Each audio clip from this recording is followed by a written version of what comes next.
யோவான் 7வது அதிகாரம் அதனுடைய 37வது வசனம். பாஸ்டர்மா கொஞ்சம் மைக் இருக்காங்க இருக்கா? சரி, இல்லைன்னா யாராவது வச்சுக்கிடுங்க. எனக்கு சரியா படிச்சு உதவணும். ஸ்தோத்திரம் சொல்லுங்க. பண்டிகையின் கடைசி நாளாகிய பண்டிகையின் கடைசி பிரசங்கம். ஆமென். நான் வந்த நாளிலிருந்து பண்டிகை தான் ஐயா. ஹோட்டல்ல அப்படி சாப்பிட்டதே இல்லை வாழ்க்கையில. பாருங்க, இந்த கண்ணெல்லாம் அப்படி புஸ் புஸ் ஆயிட்டு. அந்த அளவுக்கு நல்ல சாப்பாடு, எல்லா நாளும் ஊழியம், ரொம்ப பண்டிகையாக இருந்தது எனக்கு. ஆமென். நல்ல பண்டிகையாக இருந்தது.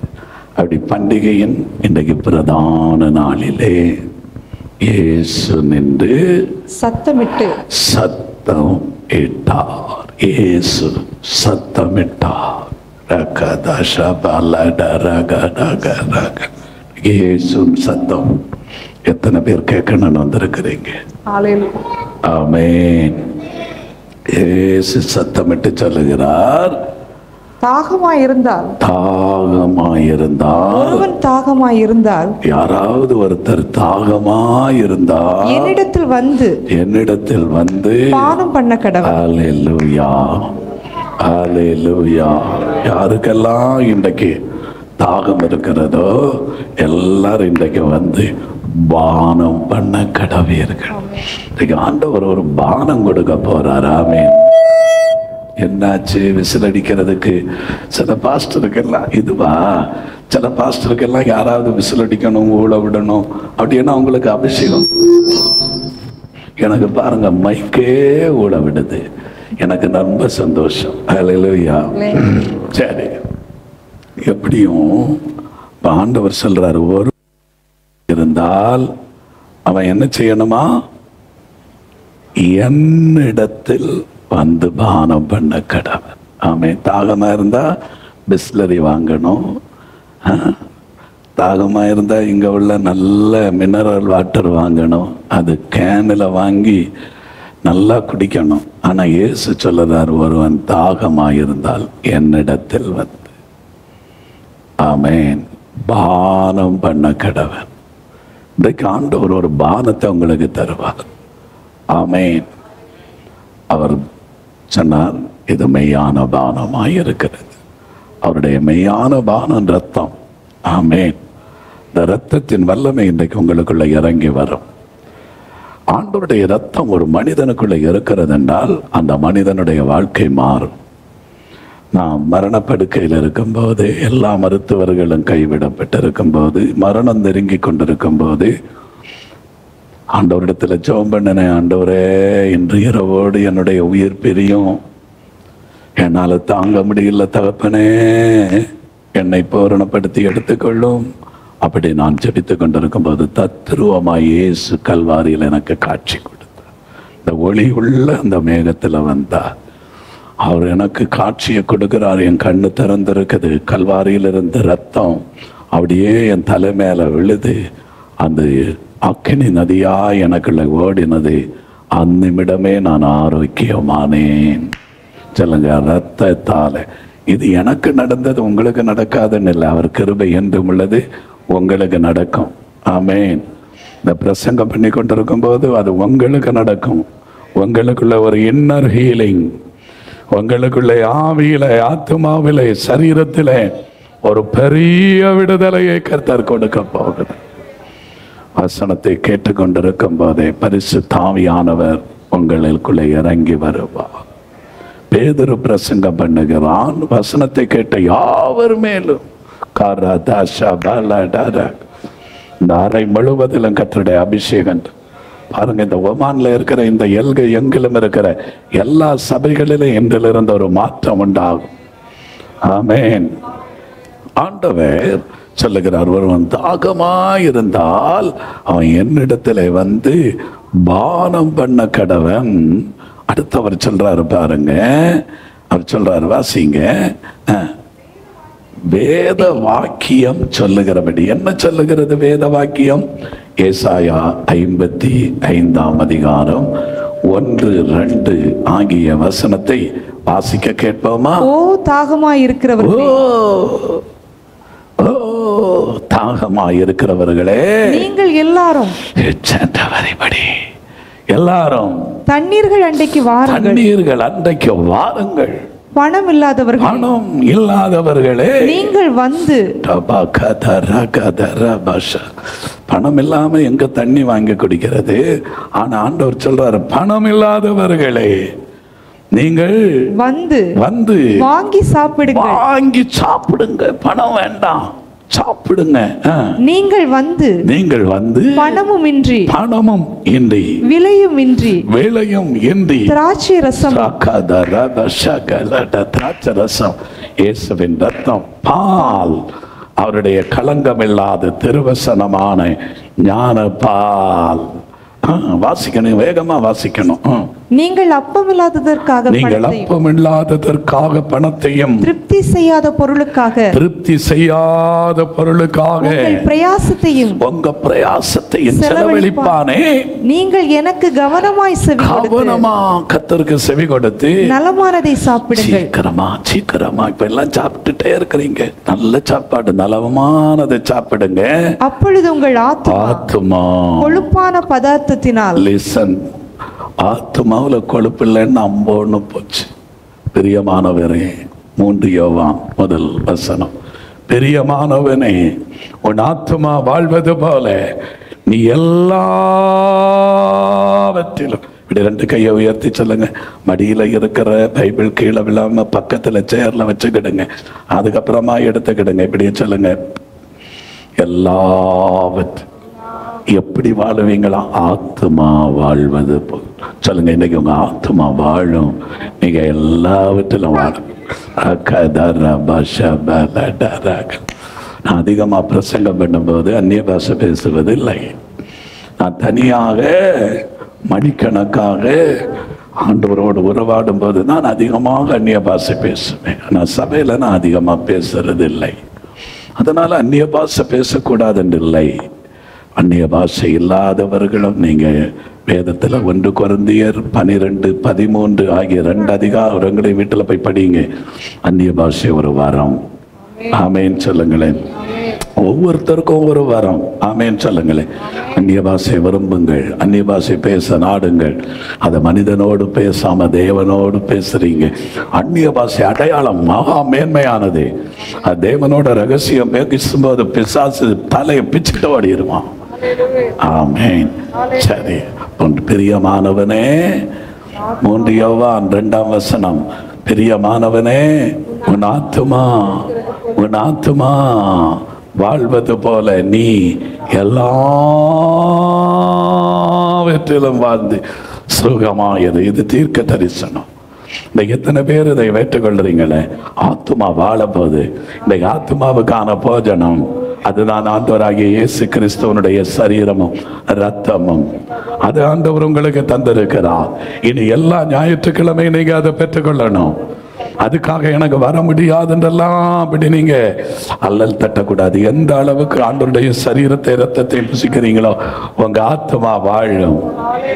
ஆமேன். எல்லாவற்றிலும் வாழ்ந்து சுகமாயிருப்பேன், தீர்க்காயுசோடு இருப்பேன், தீங்குக்கு விலகி இருப்பேன், ஆண்டவருடைய ஆவியில் நிறைந்திருப்பேன், ஆவிக்கரிய ஆசீர்வாதங்களை அளவில்லாம நான் அனுபவிப்பேன்.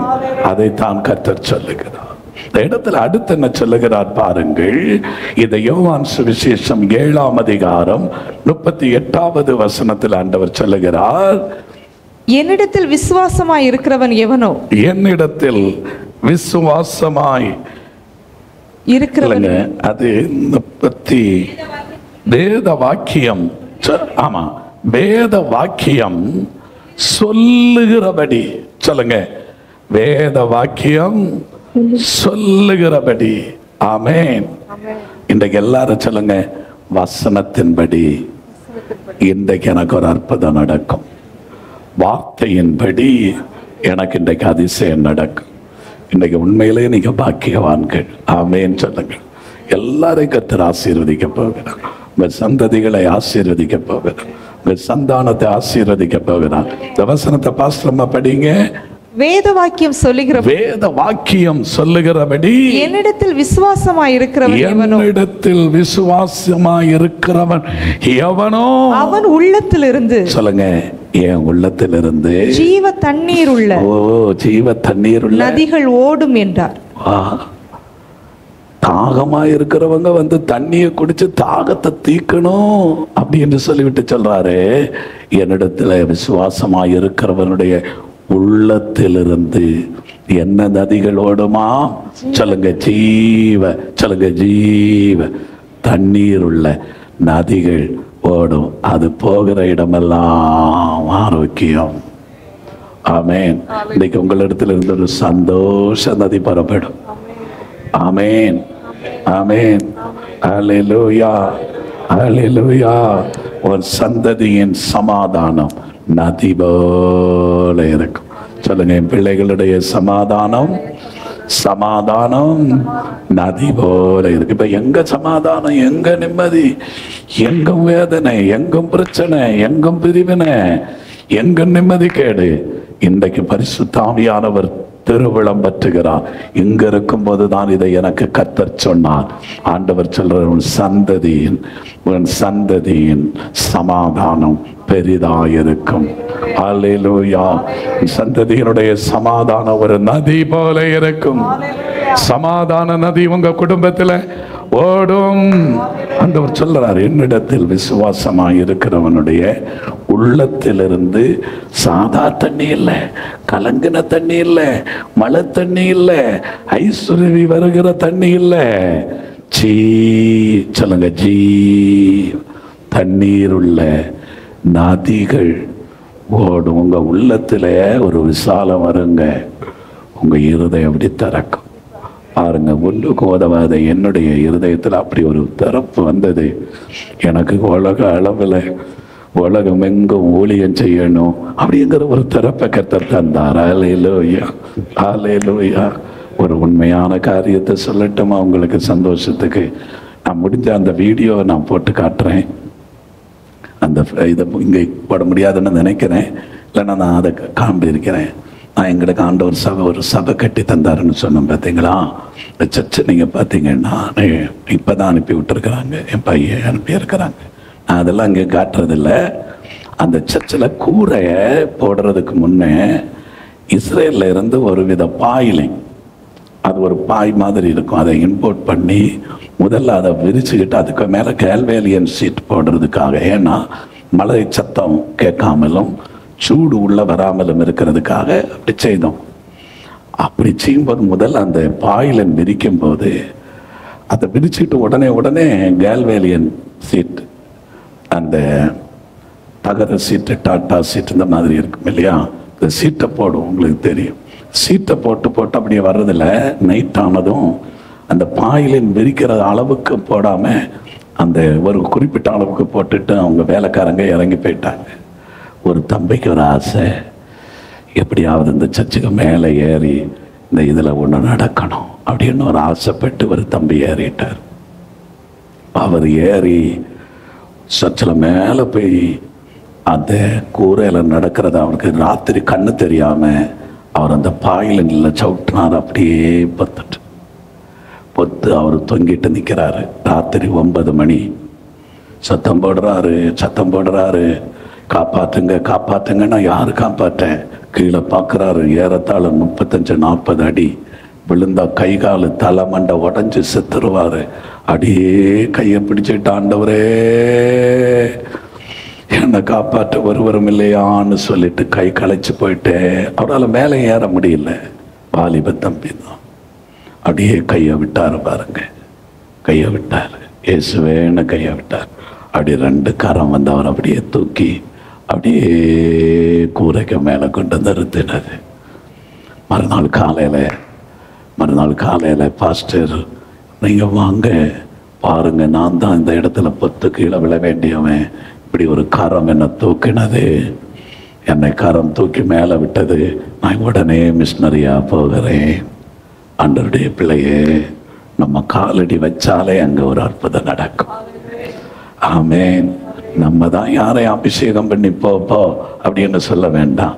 அந்த மேல கூரையில ஏறினவனே ஆண்டவர் ஊழியத்துக்கு அனுப்பிவிட்டார். ஜீவ தண்ணீர் உள்ள நதி. அந்த இடத்தை பார்த்தீங்கன்னா அப்படி ஒரு கோல் போட்டு அதை தச்சு வச்சிருக்கிறாங்க அதை பார்க்கறதுக்காக. சரி, கர்த்தர் நல்லவர். ஆகவே ஆண்டவருடைய பிள்ளைகளே, நம்முடைய உள்ளத்திலிருந்து சொல்லுங்க, நம்முடைய உள்ளத்திலிருந்து இதுவரைக்கும் ஊறுனது ஊற்றா இருக்கலாம், ஆறு போல இருக்கலாம், ஆனா ஜீவ தண்ணீர் உள்ள நதிகள் புறப்பட்டு ஓடும்.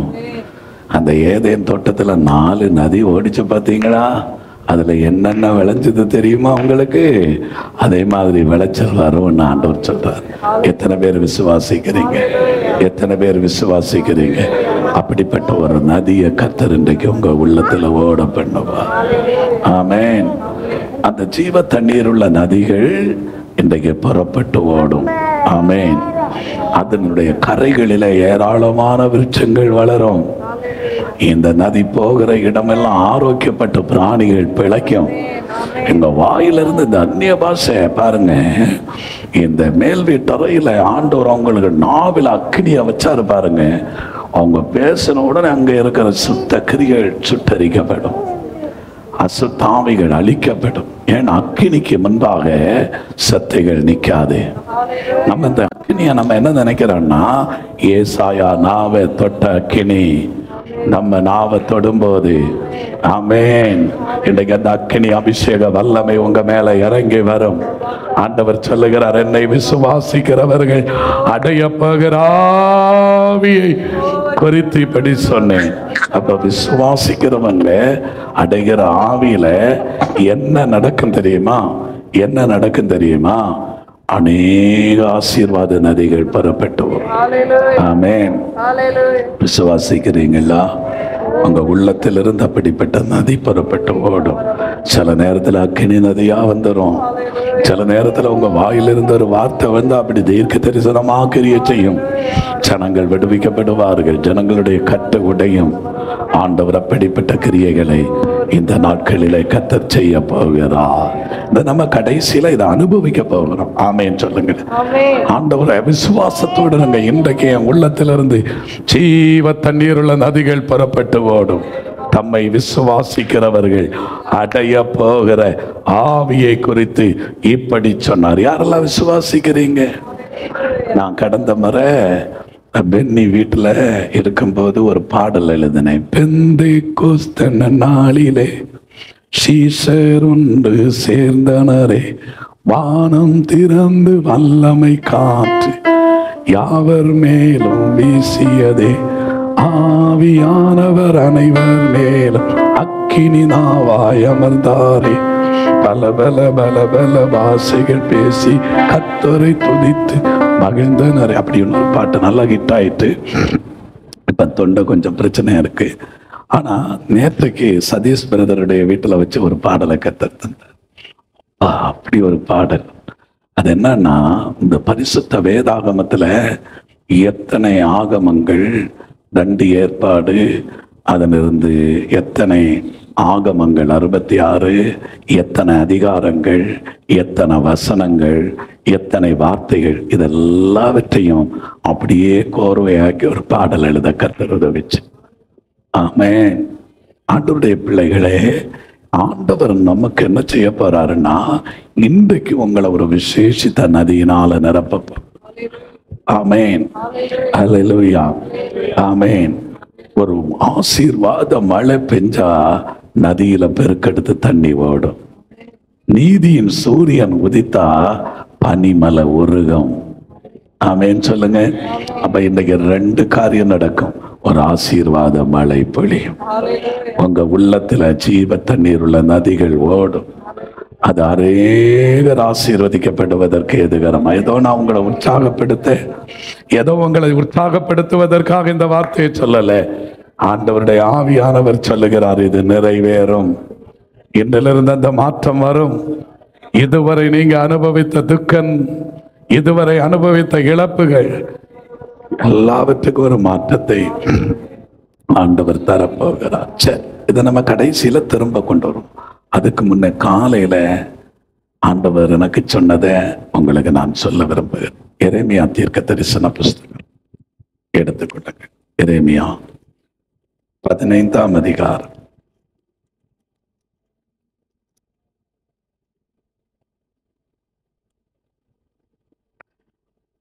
அதனுடைய 16 வாசித்து உதவுங்க. நம்ம வாசித்து முடிக்கத்தான் முடியுமே தவிர இதை ரொம்ப நேரம் உங்களுக்கு விளக்க முடியாது. ஆனாலும் சில காரியங்களை நான் சொல்லி கடைசியாக இந்த நதியை நாம் எல்லாரும் இன்றைக்கு பெற்றுக்கொள்ள போகிறோம். ஆனா இங்க என்ன சொல்லப்பட்டிருக்கிறது பாருங்க, வாங்க வாசிங்க. உம்முடைய வார்த்தைகள் கிடைத்த உடனே, உம்முடைய வார்த்தைகள் கிடைத்த உடனே அவைகளை உட்கொண்டேன். ஸ்தோத்திரம் சொல்லுங்க. ஆண்டவருடைய வார்த்தை இன்றைக்கு வரும்போது நீங்க முதல்ல உட்கொள்ளணும். வசனத்தை உட்கொண்டா தான் நதி வரும். ஆமென். அப்போ உம்முடைய வார்த்தைகள் கிடைத்த உடனே அதை நான் உட்கொண்டேன். உம்முடைய வார்த்தைகள், உம்முடைய வார்த்தைகள் எனக்கு சந்தோஷமும், சொல்லுங்க, சந்தோஷமும், என் இருதயத்திற்கு மகிழ்ச்சியுமாயிருந்தது. என் இருதயத்துக்கு மகிழ்ச்சியா இருந்து பாஸ்டர் பிரசங்கம் பண்ணும்போது இந்த வார்த்தைகள் எல்லாம் தீர்க்க தரிசனங்கள் எல்லாம் எனக்கு ரொம்ப சந்தோஷமா இருந்தது. வாசிங்க. சேனைகளின் தேவனாகிய கர்த்தாவே, உம்முடைய நாமம் எனக்கு தரிக்கப்பட்டிருக்கிறது. ஆண்டவரே, உம்முடைய நாமம் எனக்கு தரிக்கப்பட்டிருக்கிறது. நான் பரியாசக்காரருடைய கூட்டத்தில் உட்கார்ந்து களி கூர்ந்ததில்லை. கவனிங்க. சங்கீதம் 1:1 துன்மார்க்கனுடைய ஆலோசனையில நடவாமலும், பாவிகளுடைய வழியில் நில்லாமலும், பரியாசக்காரர் உட்காரும் இடத்துல உட்காராமலும், நான் கர்த்தருடைய வேதத்துல பிரியமாயிருந்து இரவும் பகலும் அவருடைய வேதத்துல தியானமாய் இருக்கிற மனுஷன் பாக்கியவான். அவன் நீர்கால்களின் ஓரமாய் நடப்பட்டு தன் காலத்தில் தன் கனியை தந்து இலை உதிராதிருக்கிற மரத்தை போல இருப்பான். அவன் செய்வதெல்லாம் தோக்கும். ஃபெயிலியர் அப்படி என்ன சொல்லி இருக்குது? அவன் செய்வதெல்லாம். இன்னைக்கு சொல்றேன், முழங்கால நின்று பைபிள் படிக்க ஆரம்பிங்க. இன்னைக்கு நான் அந்த மீட்டிங் முடிச்சது என் அண்ணன் பையன் வந்தான். சின்னையா, நீங்க இப்படி எல்லாம் சொல்றது கேட்டது எனக்கு முட்டுல நின்று படிக்கணும்னு ஆசை. ஆனா என்னால முட்டு போட முடியலையே. நான் சொன்னேன், மக்களே, நான் பைக்ல இருந்து விழுந்து 2 முட்டும் உடஞ்சதுடா. உடஞ்ச முட்டை தலைவணிக்க மேல வச்சு ஜெபம் பண்ணனேடா. முட்டு வலியே, அறுவை சிகிச்சை செய்ய வேண்டிய முட்டை அறுவை சிகிச்சை இல்லாம காலையில மான்கால போல மாறிச்சு. அப்போ வலி எடுத்து நீ இப்படி பண்ற. உடஞ்ச முட்டை வச்சு நான் தலைகணிக்க மேல முட்டை வச்சு பைபிளை படிச்சேன். இன்றைக்கு ஆண்டவர் என்னை ஆசீர்வதித்திருக்கிறார். ஆமென். இரவும் பகலும் அவருடைய வேதத்துல தியானமாயிருக்கு. நீங்க ஆவிக்குரியவர்கள். நீங்க உலக காரியங்களை பேசவே கூடாது. வீட்டுல பேசினா கூட வசனத்தை பற்றி பேசணும். ஆமென். ஒரு ஆளை சந்தித்தா கூட நீங்க இன்னைக்கு 2 பேரை கூட்டிட்டு வந்திருக்கிறீங்க. நான் அவரை பார்த்து இன்னைக்கு என்ன பார்த்துட்டு தான் போகணும்னு சொல்லி இருக்கிறேன். ஆமென் சொல்லுங்க. அவர் கையில கட்டெல்லாம் கட்டிட்டு வந்திருக்கிறார். இன்னொருத்தர் கருப்பு, இன்னொருத்தர் மஞ்சள். இதெல்லாம் என்ன பார்த்துட்டு தான் போகணும். என்ன கர்த்தருக்கு ஸ்தோத்திரம். ஏன் தெரியுமா? உங்களை கர்த்தர் கொண்டு வந்திருக்கிறார். கர்த்தரை அழைத்து கொண்டு வந்திருக்கிறார். ஆமென். ஆண்டவர் உங்களை கொண்டு வந்திருக்கிறார். யாரெல்லாம் ஆத்துமாக்களை இனி நீங்க சொன்னாலே போதுங்க, வந்துருன்னு சொன்னா வந்துட்டே இருப்பாங்க.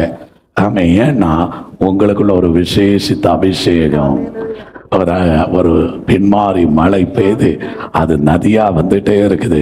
அவன் நீர்கால்களின் ஓரமாய் நடப்பட்டு தன் காலத்தில் தன் கனியை தந்து இலை உதிராதிருக்கிற மரத்தை போல் இருப்பான். அவன் செய்வதெல்லாம். இந்த துன்மார்க்கன் இருக்கிறானே, அவன் காற்று பறக்கிற பரதரைய போல இருப்பான். இங்க காற்றடிச்சா அங்க விழுவான், அந்த சர்ச்சில் காற்றடிச்சா அங்க போய் விழுவான். ஒரு நாளும் ஒரு படம்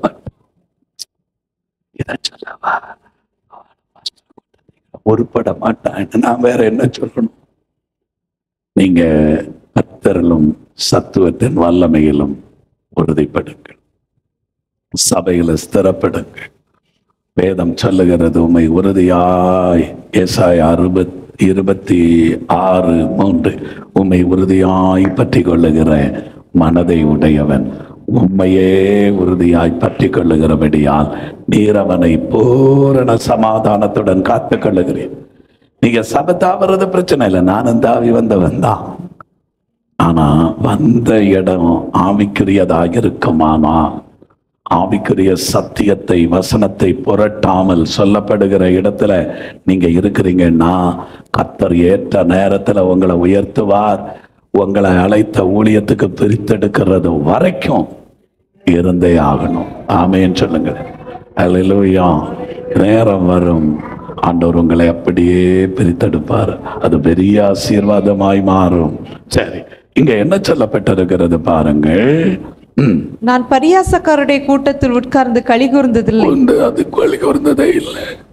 நான் எப்ப பார்த்தாலும் வேதம், எப்ப பார்த்தாலும் ஜெபம், எப்ப பார்த்தாலும் என் இருதயத்துக்குள்ள, உள்ளத்துக்குள்ள ஒரு ஜெபம் நடக்கும். அது தெரிஞ்சிருக்கிறீங்களா? குளித்தாலும் நடக்கும், புசித்தாலும் நடக்கும். என் மனைவி பக்கத்துல இருப்பாங்க. நீங்க கேளுங்க, சதீஷ் பிரதருக்கு தெரியும். ராத்திரி பகலா மக்கள் வந்துட்டே இருப்பாங்க. நான் சாப்பிட உட்கார்ந்துருப்பேன். அப்பதான் ஒருத்தன் வயிறு வலின்னு வந்து தட்டிட்டு நிற்பான். உடனே நான் அதை அப்படியே வச்சுட்டு கையை கழுவிட்டு போவேன். மனைவி சொல்லும், உங்களுக்கு எப்படிதான் சாப்பாடு கொடுக்கறதுன்னு எனக்கு தெரியல. அதுக்குள்ள இன்னொருத்தான் ஃபோன் பண்ணுவான். எடுத்து நான் அந்த சாப்பாடு அப்படியே இருக்கும். நான் ஃபோன்ல விசாரிச்சு ஜெபம் பண்ணிட்டே இருப்பேன். சரி, ஒரு பாட்டில் தண்ணிய எடு, அங்க வச்சுக்கோ, அப்படியே எண்ணெயை வச்சுக்கோ, நான் ஜெபம் பண்றேன், அந்த எண்ணெயை பூசிக்கோ, அந்த தண்ணியை குடிச்சுக்கோ, அற்புதம் நடக்கும். இங்க நான் தண்ணி படா பாட்டுல இருப்பேன். இப்பொழுது இந்த நேரத்தில் அம்மா, பாஸ்டர் அம்மாவை பெண்கள் வந்து கூப்பிடுவாங்க. அவங்க வந்து பார்த்தா கூட்டெல்லாம் அந்தந்த இடத்துல இருக்கும். பச்சை சோறு மட்டும் நான் சாப்பிட்டு முடிச்சிருப்பேன். ஏன்னா சாப்பிடும் போது கூட நீங்க நம்ப மாட்டீங்க, நாங்க எங்க சுயத்துல இருக்க மாட்டோம். ஆமா, ஏன் இப்படி ஒரு பாடு, ஏன் எங்களுக்கு மட்டும் இப்படி ஒரு வேதனை அப்படின்னு நாங்க கேட்கறது இல்ல.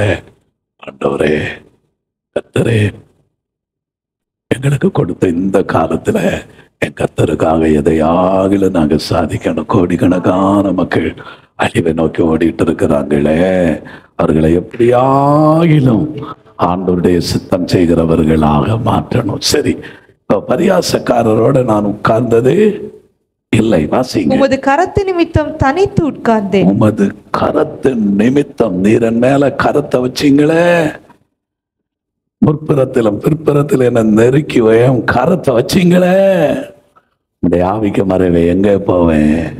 நான் எங்க போக முடியும்? ஆமென். உம்முடைய கரத்தின் நிமித்தம், ஆண்டவருடைய கரம் என் மேல் அமருகிறத நான் உணர்ந்ததுனாலதான் நான் தனித்திருப்பது அதிகம். ஆமென். சதீஷ் பிரதர் வீட்டுல அவங்க என்ன பார்க்கறது, சில நேரத்துல நீங்க சாப்பாடை உள்ள கொண்டு வாங்க. ஆமென் சொல்லுங்க. அவங்க கூட இருந்து சாப்பிட்டா அப்படியே டைம் பாஸ் அவங்களோட போயிருமே. அப்படி நானாலும் அப்படிதான் சில நேரத்துல டைம் எடுப்போம். மற்ற நேரங்களில் தேவனோடு உறவாடணும். சரி, அப்ப நான் தனித்திருந்தேன். சலிப்பினால் என்னை நிரப்பினீர். சலிப்பினால் என்னை நிரப்பினேன். இதுதான் உங்களோட பேச போறேன். நீங்க உங்களில் அநேகர் சொல்றீங்கன்னா, வசனம் படிக்கிறேன், நான் செபிக்கிறேன், ஆனா எனக்கு செழிப்பு இல்ல, சலிப்பு. சொல்லுங்க, சலிப்பு. சலிப்பினால் என்னை நிரப்பினீர். வாசிங்க. என் நோவு நித்திய காலமாகவும், என்னுடைய நோவு நித்திய காலமாகவும், என் காயம் ஆறாத கொடிய புண்ணாகவும் இருப்பானே. என்னுடைய காயம் ஆறாத கொடிய புண்ணாக. சிலருக்கு சில வியாதி வந்து பர்மனண்டா இருக்கும். அது லைஃப் லாங் அவங்களுக்கு பிரச்சனையா இருக்கும். இப்போ இதெல்லாம் நல்லா சொல்லிட்டு வந்த மனுஷன், ஆண்டவருக்கு சித்தமானதை செய்துட்டு இருக்கிறேன்னு சொல்லிட்டு சந்தோஷத்துல நிரம்பின மனுஷன் இப்ப சொல்றாரு, என்ன சொல்றாரு? அதை படிங்க, ஆச்சரியமா இருக்கு. என் நோவு நித்திய காலமாகவும். என்னுடைய லைஃப்ல எனக்கு ஒரு வயிற்று வலி வரும். அது எனக்கு 13ஆம் வயதுல வந்து 33 வயது வரைக்கும் ஏறத்தாழ 20 வருஷம் வயிற்று வலி. அப்படி துடிப்பேன். ஆனாலும் அந்த வயிற்று வலி இருக்கும் போதே அவருடைய பலன் பூரணமாய் விளங்கும். ஆமென். அப்படி ஒண்ணு இருக்கிறதுனால, பவுல போல ஒரு முள் இருக்கும் போது சில நேரங்களில் நம்ம ஆண்டவரை விட்டு தூரம் போகாம இருக்கிறதுக்கு அது காரணமாக கூட இருக்கும். சிலதை தேவன் அனுமதிப்பார். ஆமேன். ஆனா பெர்மனண்டா வைக்க மாட்டார். ஆமேன் சொல்லுங்களேன். அல்லேலூயா. சீக்கிரத்தில் அதி சீக்கிரத்தில் இதெல்லாம் மாறும். ஆனா இங்க சொல்றாரு பாருங்க, என்னோ நித்திய காலமாகவும் என் காயம் ஆறாத கொடிய புண்ணாகவும் இருப்பானே. நீர் எனக்கு நம்பப்படாத ஊற்றை போலவும் வற்றி போகிற ஜலத்தை போலும் இருப்பானேன். இந்த அனுபவத்தை நீங்க இன்றைக்கு நீங்க ருசிக்கணும். ஏன் ஆண்டவரே எனக்கு இப்படி பேசுறீரு, என் லைஃப் இப்படித்தான் இருக்குன்னு நீங்க சொல்றீங்க, என்னுடைய வாழ்க்கையெல்லாம் இப்படித்தான் இருக்குது, எனக்கு எதுவுமே திருப்தியா இல்லை. இதுல இருந்துதான் கர்த்தர் உங்களோட சத்தியத்தை பேச போகிறார். பாருங்க அடுத்த வசனத்தை பாருங்க. இது நிமித்தம், இதுங்க போற இது நிமித்தம் சொல்லுங்க, இதெல்லாம் சொல்லுங்க, இதெல்லாம் எனக்கு வந்ததன் நிமித்தம். எதெல்லாம் எதெல்லாம் என்னுடைய வாழ்க்கை வற்றி போகுது. ஆமேன். நம்பப்படாத ஊற்று போல இருக்கு. எனக்கு எதுலுமே என்னதான் நடக்க போகுதுன்னு எனக்கு தெரியல. ஆனா நான் டெய்லி என்ன செய்துட்டு இருக்கிறேன், பைபிள் படிச்சுட்டு இருக்கிறேன், நான் ஜெபம் பண்ணிட்டு இருக்கிறேன், கான்ஃபரன்ஸ்ல வேற ஜெபம் பண்றேன். ஆமா, இதெல்லாம் நான் பண்ணுறேன். முழங்கால நின்று பைபிள் படிக்கிறேன், தியானிக்கிறேன். ஆனா எனக்கு ஏன் இப்படி? அப்போது கர்த்தர் சொல்றார், அந்த வசனத்தை திரும்ப படிங்க. இது நிமித்தம், இது நிமித்தம். ஆமேன் சொல்லுங்க. இதெல்லாம் எனக்கு வருகிறது நிமித்தம். சொல்லுங்க, இது நிமித்தம் தான் நான் திரும்ப முடியும். இதெல்லாம் வரலைன்னா நான் திரும்பவே முடியாதுங்க. ஆசீர்வாதமான பிரசங்கம் பண்ணுவாருன்னு பார்த்தா அதுதான் நேரமே உங்களை தூக்க விடாம இருக்கிறதுக்கு இந்த இயேசு பிரசங்கம் பண்ணினதை சொன்னேன். அப்ப கொஞ்சம் உற்சாகமா இருப்பீங்கன்னு. அப்புறமா குண்டு தூக்கி போடுற மாதிரி இப்படி போடுறேன்னு நினைக்காதீங்க. வர்றேன் கவனமா கேளுங்க. நீ திரும்பினால், நீ திரும்பினால் நான் உன்னை திரும்ப சீர்படுத்துவேன். அல்லேலூயா. இதெல்லாம் நான் படிச்சேன், நான் ஒழுங்கா சர்ச்சுக்கு போறேன், நான் அதை கொடுத்தேன், நான் இதை கொடுத்தேன், அப்படி செய்யறேன், இதெல்லாம் நீங்க சொல்லிட்டு இருக்கலாம். இது நிமித்தம் நீ திரும்பினால், பாத்தீங்களா, உன்னை திரும்ப சீர்படுத்து, உன்னை சீர்படுத்துவேன். சொல்லுங்க, என்னை கர்த்தர் சீர்படுத்துறதுக்கு தான் இந்த வேதனை, இந்த போராட்டம். சொல்லுங்க, இந்த போராட்டம், இந்த நெருக்கம் என்னை கர்த்தர் சீர்படுத்த போகிறார். அப்படி சொல்லி பாருங்களேன். ஆமேன். சீர்படுத்த போறார். பண்ணுங்க. அடுத்து வாசிங்க. முகத்துக்கு முன்பாக நிலைத்து இருப்பார். முகத்துக்கு முன்பாக நிலைச்சிருக்கணும்னா இதெல்லாம் உனக்கு வரணும். ஆமேன். நீ இப்ப கலங்குற பாத்தியா, எனக்கு ஒன்னும் புடி கிடைக்கலையே, எனக்கு நம்பவே முடியலையே, எல்லாம் வற்றி போயிட்டே இல்லவா இருக்குது, நாளுக்கு நாள் பின்னோக்கி எல்லாம் போயிட்டு இருக்கிறேன். கலங்காதீங்க, கலங்காதீங்க. என்ன சொல்லுகிறார் பாருங்க, என் முகத்துக்கு முன்பாக நிலைத்திருப்பாய். ஆமேன். ஆண்டவருடைய முகத்துக்கு முன்பாக நம்ம நிலைத்திருப்பதுதான் பெரிய பாக்கியம். நீங்க நிலைத்திருக்க போறீங்க. வாசிங்க, நான் வேகமா வாசித்து முடிக்க போறேன். நீ தீர்ப்பானதிலிருந்து விலையேற பெற்றதை பிரித்தெடுத்தால், நீ தீர்ப்பானதிலிருந்து விலையேற பெற்றதை பிரித்தெடுத்தால் வாய் போல் இருப்பாய். இதுதான் கர்த்தர் எனக்கு இந்தியாவில் வந்த உடனே என்னை எல்லாரும் பிடிக்கிறாங்க. அப்பா என்ன பிடி, பிஷப் முதல் எல்லாரும் வர்றாங்க வீடு தேடி. நீங்க மட்டும் மாறக்கூடாது, நீங்க மட்டும் இதிலிருந்து பின்வாங்க கூடாது, உங்களை வச்சு நாங்க என்னென்ன சாதிக்கணுமோ எல்லாம் சாதிக்கலாம். நான் சொன்னேன், நான் தீர்ப்பானதிலிருந்து விலையேற பெற்றதை பிரித்தெடுத்திருக்கிறேன்.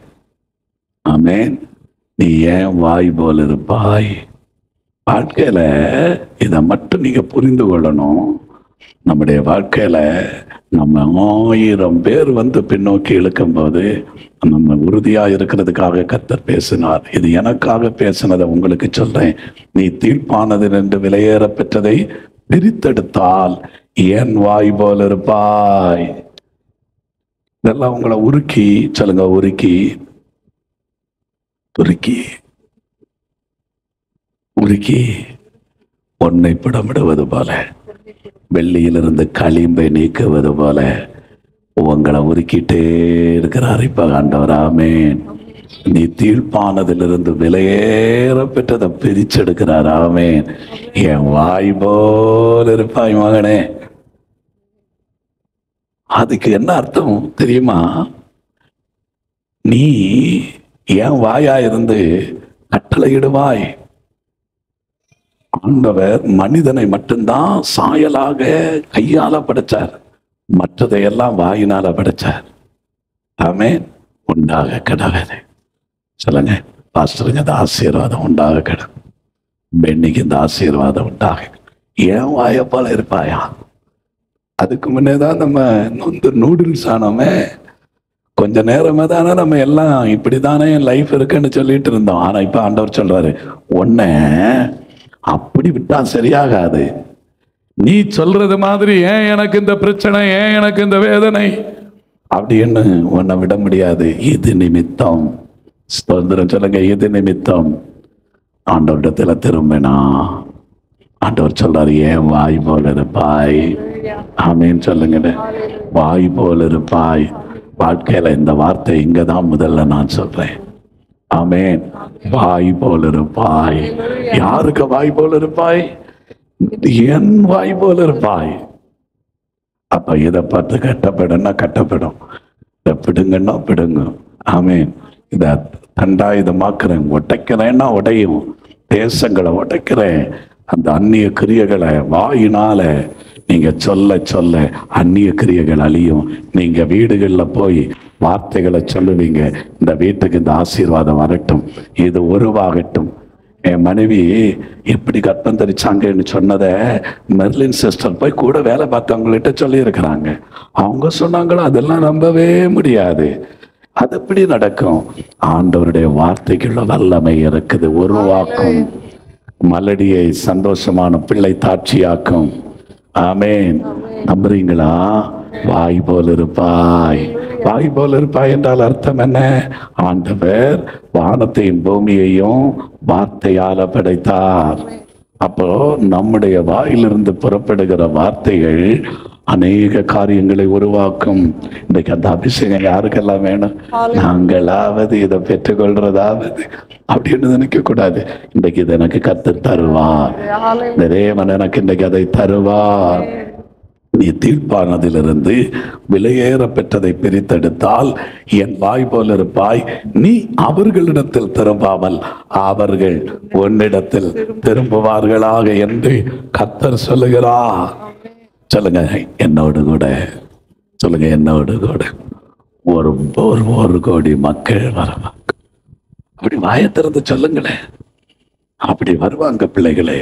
நீங்க வாசிங்க. அடுத்த வாசித்து முடித்துட்டு நான் அடுத்த சப்ஜெக்டுக்குள்ள போகணும் சீக்கிரமா. உன்னை இந்த ஜனத்துக்கு எதிரே அரணான வெண்கல அலங்கமாக்குவேன். Super super. அவர்கள் உனக்கு விரோதமாக யுத்தம் பண்ணுவார்கள். அவர்கள் உனக்கு விரோதமாக யுத்தம் பண்ணுவார்கள். ஆனாலும் உன்னை மேற்கொள்ள மாட்டார்கள். ஆனாலும் உன்னை மேற்கொள்ளவே மாட்டார்கள். நான் இன்றைக்கு இந்த சர்ச்சில் பிரசங்கம் பண்ணும்போது அவங்கள்ட்ட சொன்னேன், இன்றைக்கு பாஸ்டருக்கு எனக்கு பிரச்சனை இல்லை, நான் எஸ்கேப் ஆயிடுவேன். பாஸ்டருக்கு இன்னைக்கு சரியா சாப்பாடு கிடைக்கும். ஏன்னா இப்படிப்பட்ட ஆட்களை எல்லாம் எங்கே இருந்து பிடிச்சிட்டு சர்ச்சில் ஏற்றினீங்கன்னா அத்தனை பேரும் சண்டைக்கு போயிருப்பாங்க. அவருக்கு நிலை என்னாச்சோ? நான் கடைசியில பார்த்தா யாரும் ஒன்றும் செய்யலை. ஏன்னா செய்ய முடியாது. ஆமேன்னு சொல்லுங்க. உன்னை இந்த ஜனங்களுக்கு எதிராக வெண்கல அலங்கமாக்குவேன். ஆமேன். அந்த வசனத்தை படிங்க. உன்னை இந்த ஜனத்துக்கு எதிரே அவர்கள் உனக்கு விரோதமாக யுத்தம் பண்ணுவார்கள். ஆனாலும் உன்னை மேற்கொள்ள மாட்டார்கள். உன்னை மேற்கொள்ள மாட்டார்கள். உன்னை ரட்சிப்பதற்காகவும் உன்னை ரட்சிப்பதற்காகவும் உன்னை தப்புவிப்பதற்காகவும் உன்னை தப்புவிப்பதற்காக நான் உன்னுடனே இருக்கிறேன் என்று கர்த்தர் சொல்லுகிறார். அல்லேலூயா. ஆமென். இதெல்லாம் நமக்கு வாழ்க்கையில நிறைவேறும். இது ஊழியத்துல இருக்கிறவர்களுக்காக ஆண்டவர் சொல்ற காரியம். ஆமென். கடைசி வசனத்தை கூட படித்து முடிப்போம். நான் உன்னை பொல்லாதவர்களின் கைக்கு தப்புவித்து உன்னை பலவந்தரின் கைக்கு நீங்களாக்கி விடுவிப்பேன் என்கிறார். அல்லேலூயா. அப்படியே விடுவிப்பா. சரி, நம்ம திரும்பவும் யோவான் 7க்கு நேராக வரும். அதை அப்படியே படிச்சு நம்ம அப்படியே அனுபவமாக்க போறோம். பிரசங்கம் முடிச்சுட்டேன், இனி நீங்க படித்து பெற்றுக்கொள்றது நேரம். ஆமென்.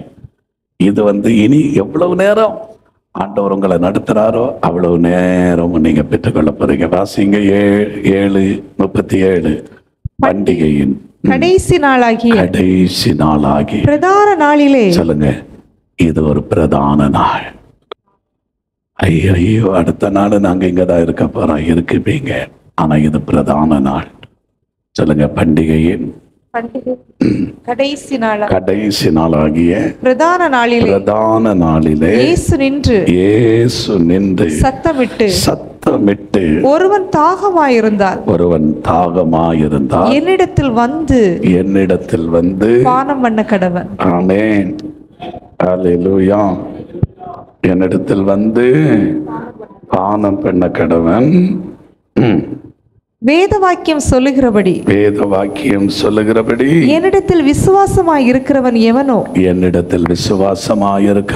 எவனோ அவன் உள்ளத்திலிருந்து ஜீவ தண்ணீர் உள்ள நதிகள் ஓடும். நான் ஆண்டவரை விசுவாசித்து வந்திருக்கிறேன்.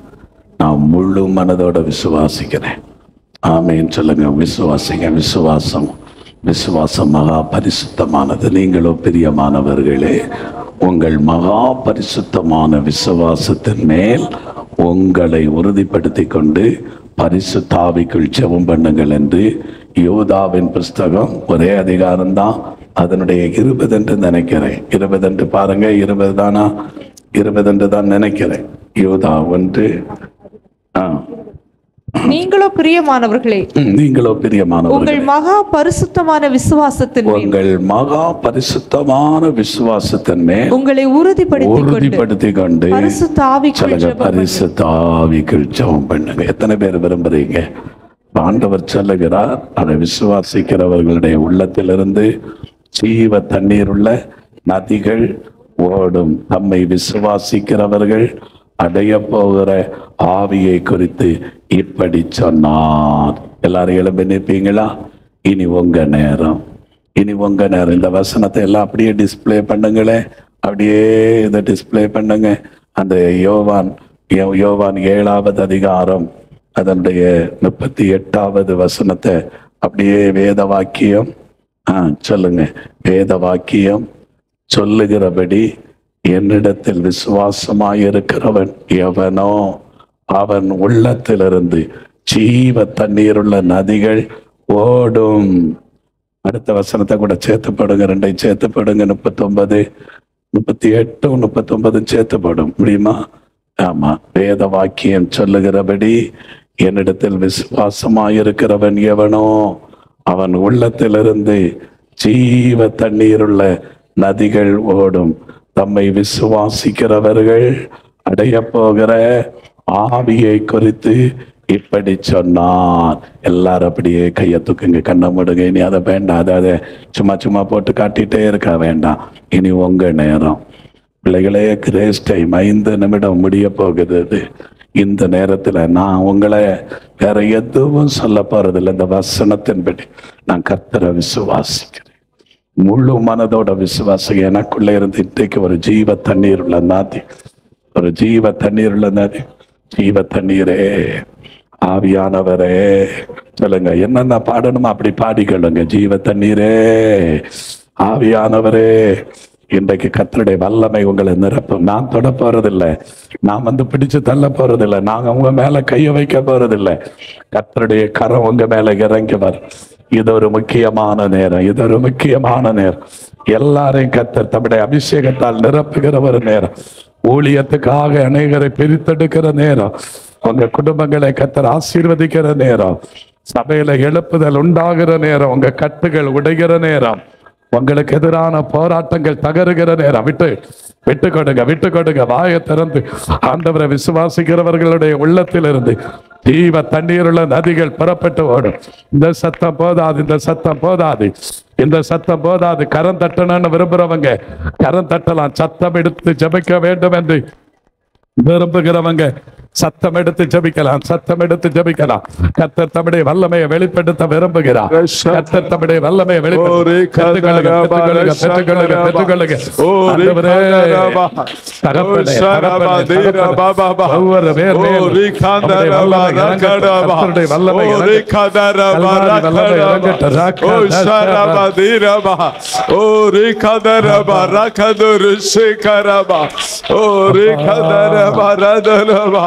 Ori kadara barakadaba, ori kadara barasharaba, ori kadara barakadaba, ori kadara barasharaba, ori kadara barasharaba, ori kadara barasharaba, ori abaurudoro, ora kadaraba, ori kadaraba shikaraba, ori sharaba, ori kadara barakadaba, ori adaraba resharaba, ori kadaraba, o sharaba daraba, ori karaba.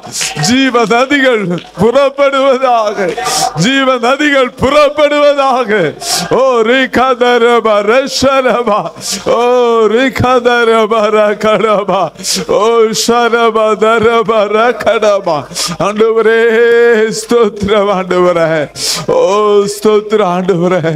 அப்பா உமக்கு நன்றி ஆண்டவரே, நன்றி ஆண்டவரே. எல்லாரும் அப்பா இன்னைக்கு அமே நம்முடைய இருதயத்திலிருந்து ஜீவன் நதி பரிசுத்த ஆவியானவர் ஓ தேவமே புறப்படுகிற தயவிற்காய் ஸ்தோத்திரம். நன்றி ஆண்டவர். எல்லாரும் கரங்களை உயர்த்தி ஆண்டவரே நன்றி, நாங்கள் கேட்ட வசனத்திற்காய் நன்றி. கரங்களை உயர்த்தி அருமையான பாஸ்டருக்காக, குடும்பத்திற்காக, ஊழியங்களுக்காக, நாளை தின யாத்திரைகளுக்காக அப்பா ஆசீர்வதிங்கப்பா. எல்லாரும் சொல்லுங்க, ஆசீர்வதிங்கப்பா, ஆசீர்வதிங்கப்பா. இப்பொழுது இருக்கிறதை பார்க்கல 1000 மடங்கு ஆசீர்வதிப்பீராக, ஆசீர்வதிப்பீராக. ஆண்டவர் செய்யுங்கப்பா.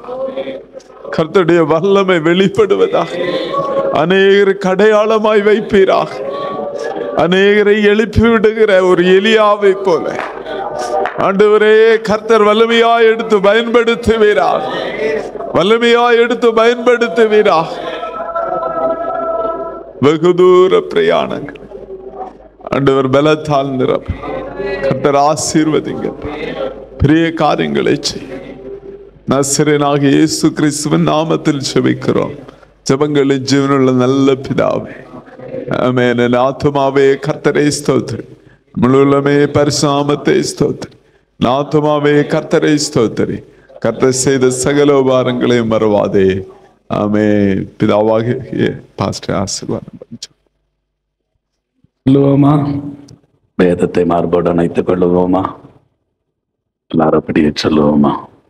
நம்முடைய பிதாவாகிய சொல்லுங்க, தேவனுடைய அன்பும் நமது ஆண்டவரும் உலக இரட்சகருமாயிருக்கிற இயேசு கிறிஸ்துவனுடைய கிருபையும் இரக்கமும் சமாதானமும் நம்மை தேற்றி வழிநடத்தி வருகிற பரிசுத்த ஆவியானவருடைய ஐக்கியமும் ஆராதனையும் சத்தியமும் நம் அனைவரோடும் உலகமெங்கும் இருக்கிற ஒட்டுமொத்த ஊழியர்கள், அனைத்து மிஷனரிகள், 5 வித ஊழியம் செய்கிற அப்போஸ்தலர், தீர்க்கதரிசிகள், போதகர்கள், சுவிசேஷகர்கள், மேய்ப்பர்கள் யாவரோடும், அகில உலகம் எங்கும் இருக்கிற கர்த்தருடைய விசுவாசிகளோடும், அனைத்து தலைவர்கள், அதிகாரிகள், ராஜாக்கள், நீதிபதிகள், மனிதர்கள், உயிரினங்கள், ஆண்டவருடைய அனைத்து படைப்புகளோடும் இன்றும் என்றுமான சதா காலங்களிலும் உயிர்த்தெழுந்த இயேசு கிறிஸ்துவின் மகிமையின் வருகையில நாம் எல்லாரும் மாசற்ற மனவாட்டியாய் மிகுந்த மனமகிழ்ச்சியோடு காணப்படுகிறது வரைக்கும் திரியேக தேவனுடைய பாதுகாப்பு, பரிசுத்தமும் ஆசீர்வாதமும் சம்பூரணமாய் நிலைத்திருப்பதாக. சொல்லுங்க ஆமென். 'Alleluia. ஸ்தோத்திரம். ஆமென். Alleluia. அல்லேலூயா ஸ்தோத்திரம் சத்தமாய் ஆமென் அல்லேலூயா ஸ்தோத்திரம். கர்த்தர் உங்கள் அனைவரை ஆசீர்வதிப்பாராக. ஆமென்.